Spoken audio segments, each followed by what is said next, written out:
안녕하십니까, 박병욱입니다. 5월 5일입니다. 어린이날하고 부처님 오신 날이 같이 이제 같은 날이 됐네요. 아주 즐겁고 또 한편으로는 석가 탄신일을 기념하는 날이기 때문에 아주 행복하고 좋은 그런 시간들이 되기를 바랍니다. 국민의힘이 5월 3일 날 김문수 전 장광을 노동부 장관이었죠. 국민의힘의 대선 후보로 선출을 했습니다. 그 전부터 이제 한덕수 국무총 얘기가 나왔었고, 저는 어디에서 이제 시작을 해가지고 한덕수 국무총리가 대선 후보로 출마할 거라고, 대선에 출마할 거라고 그렇게 얘기가 나왔었는데, 물론 이제 당의 모든 경선 과정은 이제 전부 치러졌기 때문에 무소속으로 출마를 하게 되는데, 이제 우리 김문수 후보 쪽에서는 어떤 세력이든지 간에 그 체제를 유지하기 위해서 반 이재명 전선을 구축해야 된다, 이런 논지였죠.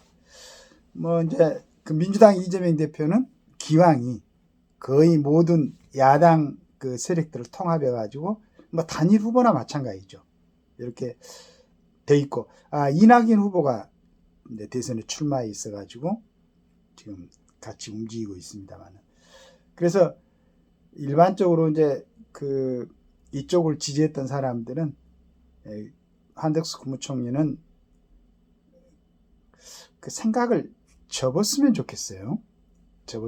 그리고 언뜻 우리가 보면은 국가를 통치할 수 있는 어떤 역량하고 국가의 살림을 하는 사람들하고는 틀리죠. 초안제 보면은 유방을 보좌하는 사람 중에 장량과 서화가 있지 않습니까? 장량은 전략가였고 서화는 살림꾼이었죠. 그 두 사람의 역할이 아주 잘 돼 있어가지고 참 희대의 영웅이었던 그러한 황후를 갖다가 물리치고 유방이 한나라를 세울 수 있었던 것은, 물론 여러 장수들의 그 밑에서 훌륭한 장수들의 역할도 있었겠지만은, 결국은 가장 중심축에 있었던 사람들이 장량과 서화였습니다. 즉 말해서 한덕수 총리는 서화의 역할에 맞지 않을까, 이러한 생각을 하는 거죠. 지금 그러나 이제 제가 기대를 하고 있는 것은, 우리 이정현 옛날에 당대표도 했었죠. 그 다음에 원희룡, 윤상현, 이런 분들이 지금 한덕수 국무총리 쪽으로 가 있는 걸로 알고 있는데, 이분들이 빨리 지금 대세를 보고, 그 다음에 향후 어떤 국가의 여러 가지 측면에서 봤을 때 과연 한덕수 총리가 그걸 감당할 수 있겠는가. 그 다음에 어제도 제가 잠깐 언급했지만은, 취임 대통령이 된다면은 다음날부터 개헌을 하고, 그 다음에 다음에 개헌을 완료하고 3년째 총선과 대선을 같이 치르겠다. 물론 굉장히 좋은 생각일 수도 있어요. 그렇지만 지금 이렇게 형성되어 있는 여러 가지 문제, 또 어떤 역학 구성이라든가 이런 부분이 과연 그게 되겠습니까? 굉장히 전체적으로 파악되지 않는, 물론 대단한 분인 걸 제가 국무총리 할 때 대정부 질문 자리라든가 여러 가지 할 때 봤습니다. 굉장한 분이죠. 하버드대 또 나왔고, 들어보니까 한국에서 하버드대 동문들의 모임에서 대장도 하시고 그랬었던데 대단한 거죠. 하지만은 성향이란 게 있습니다. 국가를 통치할 수 있는 능력. 그러니까 그 능력이 안 된 상태에서 하여간 어떻게 국민들의 선택을 받아가지고 중간에 대통령이 되신 분들도 있었죠. 물론 나름대로는 괜찮았어요. 그러나 우리 대한민국에서 절실히 필요한 지도자는 정말로 중요합니다. 이승만 대통령이나 박정희 대통령이나. 물론 여러 가지 또 부족한 점이 있었지만은 그 다음 대통령들 이런 모습들도 있었는데, 지금은 진짜 중요한 시점이기 때문에 한덕수 총리는 양보를 하고, 그리고 더구나 아까 제가 거명했던 이정현 예전에 그 당대표 하셨던, 그 다음에 원희룡, 앞으로 이제 기대가 되는 분들이죠. 윤상현, 이런 분들이 잘 설득해가지고 아름답게 보일 수 있는 단일화가 될 수 있도록. 그리고 지금 한덕수 총리하고 단일화 요 문제만 지금 할 때가 아니죠. 지금까지 어려운 동안에 정말로 그 보수의 어떤 기본을 지켜왔던 그 보수의 반석을 깔고 있었던 정광훈 목사님이나 그 다음에 통일당의 고영주, 자유공화당의 고영주, 그 다음에 길거리에서 열심히 싸웠던 뭐 그런 사람들도 있죠. 물론 그분들이 외치던 그 모습으로 가라는 얘기는 아닙니다. 그러나 그 나름대로 역할을 했으니까 이 사람까지 포용하는 이런 작업을 빨리 해야 되는데, 지금 어떻게 그 한덕수 총리하고만 단일 요 얘기만 시간을 끌면 안 되죠. 지금 제가 보니까 김문수 그 후보는 전부 그런 부분까지 전부 다 지금 생각을 하고 있는 것 같은데, 밑에 지금 보수 역할을 뭐 당권을 잡고 있는 사람들하고 일부하고 그 다음에 이제 다른 분들이 또 다른 생각을 하고 있는 거예요. 지금 그리고 한덕수 국무총리가 전번에 뭐 분권형 뭐 헌법 개정 이 얘기를 하던데,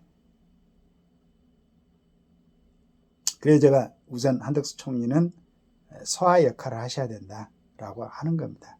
지금 대한민국에서 대통령제가 아니면은 대한민국은 안 됩니다. 지금 상권 분립이 되는데도 불구하고 지금 이렇게 혼란스러운 게 오히려 대통령 권한은 강해져야 된다. 그러나 자기 절제가 필요한 사람이, 자기 절제가 할 수 있는 사람이 그 대통령직에 앉아야 되는 거죠. 권한은 여러 가지 상황을, 예를 들어서 자기 절제가 안 되는 사람은 지금 어떤 얘기를 하든 간에 나중에 뭐 법률을 개정하든가 해가지고 이렇게 또 나갈 수도 있는 거 아니겠습니까? 그래서 첫째는 우리가 볼 때 자기 절제가 분명히 강한 사람, 그 자기 절제를 하는데 가장 기본적인 요소는 그 사람이 갖고 있는 그 사람의 국정 철학이죠.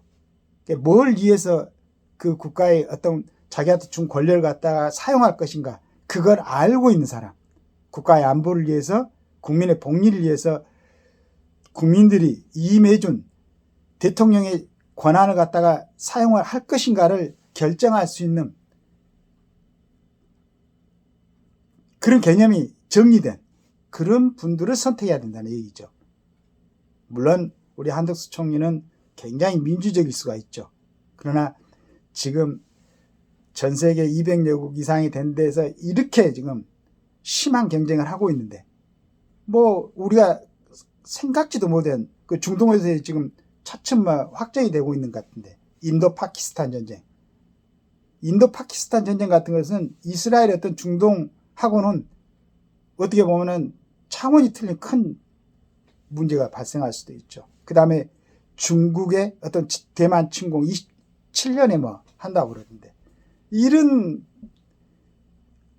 국제적으로도 긴박한 순간들이 닥쳐올 수가 있는데 어떻게 국가의 살림에 전념했던 우리 한덕수 총리께서 그걸 방어할 수 있겠는가. 물론 애교적으로는 굉장한 능력을 갖고 있다고 생각을 해요.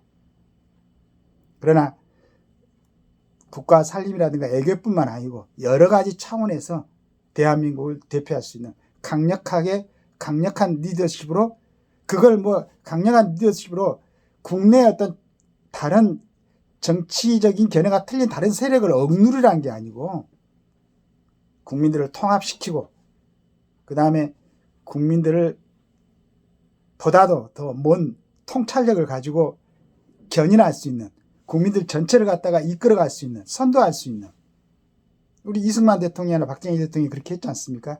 지금 보면은 박 대통령이 18년 동안 통치하면서 중간중간에 이런 비하들이 요즘 유튜브나 이렇게 나오는 거 보면은 정말로 그때 저분이 어떻게 그런 결단력을 내리고 그런 생각을 하고 그런 결정을 했었을까?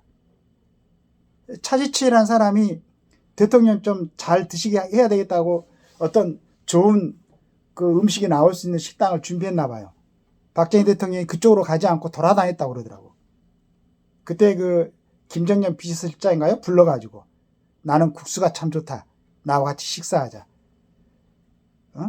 경호실장이 나한테 잘하려고는 하는데 이게 내가 부담스럽다. 우리 국민들 보는 시간이 있는데. 이렇게 자기 절제를 했단 말이에요. 사람들은 뭐 유신헌법 갖고 독재를 했다고 하고 막 이런 여러 가지 얘기를 하는데 그 힘을 다 어디다 썼습니까?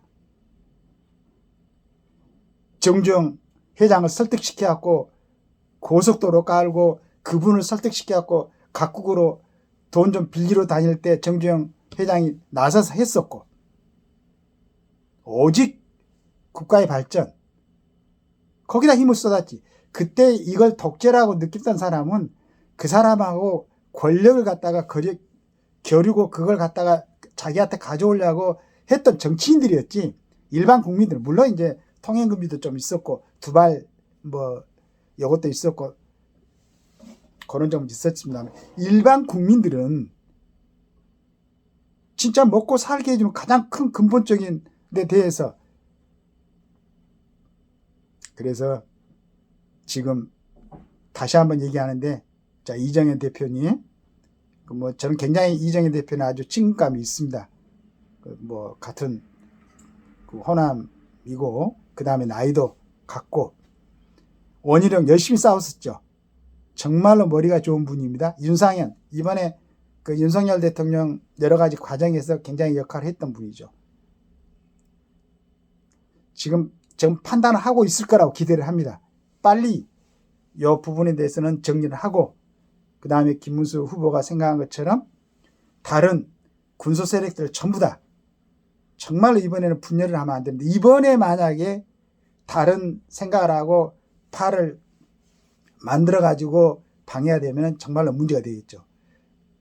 이제 야당 쪽은 자 우리 이재명 후보도 만약에 야권의 다른 군소 정당들 설득해 가지고 단일 세력을 만드세요. 만들어 가지고 진짜 아까 제가 어제도 방송 올렸지만은 선명하게 국민들이 정말로 이 사람들이 해야 되겠다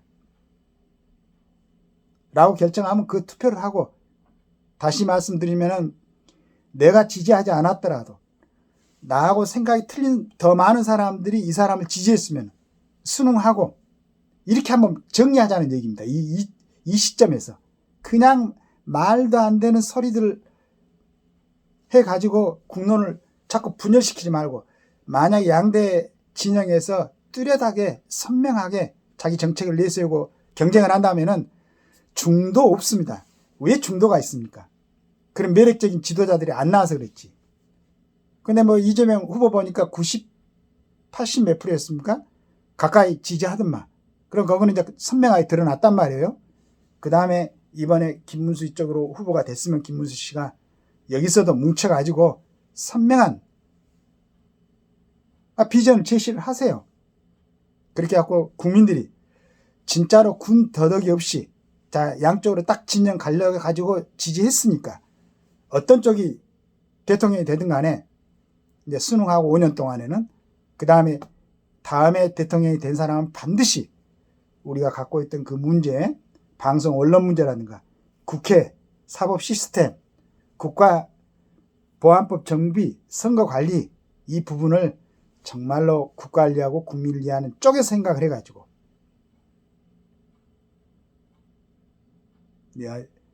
학급 선거도 아니고 동네 이장 선거도 아니기 때문에 정말 신중해야 될 생각이었고 제대로 된 사람을 이번에 뽑을 수 있도록 그래서 좀 단일 대우를 양쪽 다 형성해 가지고 국민들한테 제대로 된 정보를 주고 그 정보 하에서 국민들이 선택할 수 있도록 그 멋진 한 판을 우리나라의 지금 정치인들 그리고 국민들 보여주시기를 기대합니다.